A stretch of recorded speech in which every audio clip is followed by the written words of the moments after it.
How many of you have ever had a 24-hour stomach bug? What you're actually experiencing is a mild form of foodborne illness, or more commonly known as food poisoning. Food poisoning can affect just about anybody, but it will more commonly affect pregnant women, young children, or anyone with a weakened immune system or an immune deficiency.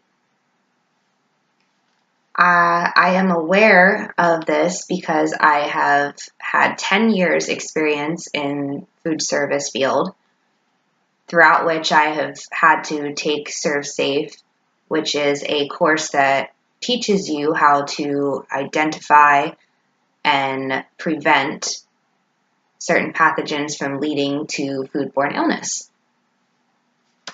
And now that I've shared with you a little bit of my background, I would like to discuss with you the different types of pathogens that can lead to foodborne illness.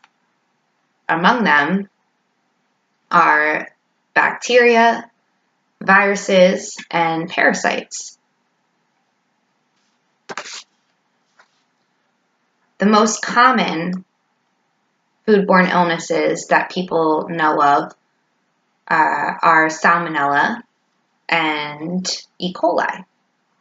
This is Salmonella under a microscope, and it attacks your intestinal tract. This is E. coli.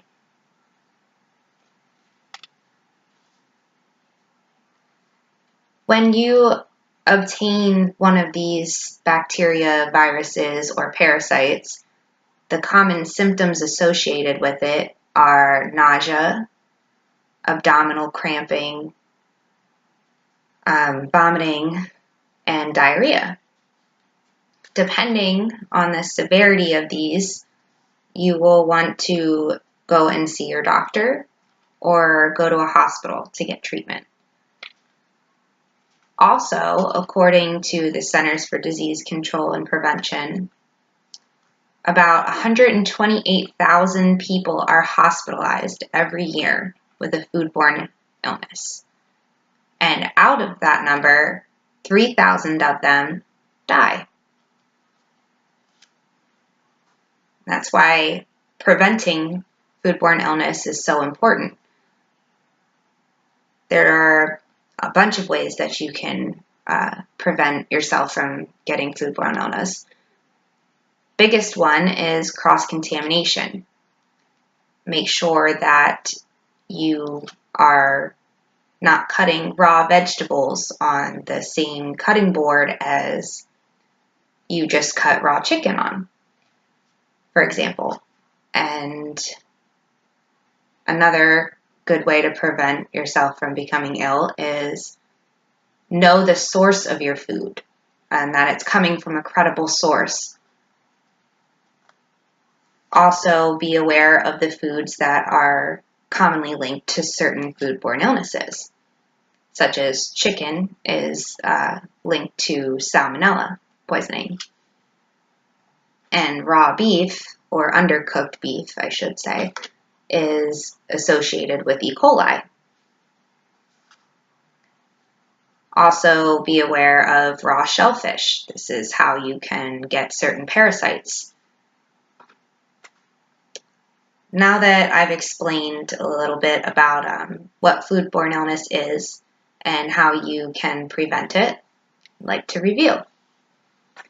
Throughout this speech, I have explained the importance of having food safety practices put into place to prevent yourself from obtaining a foodborne illness. Throughout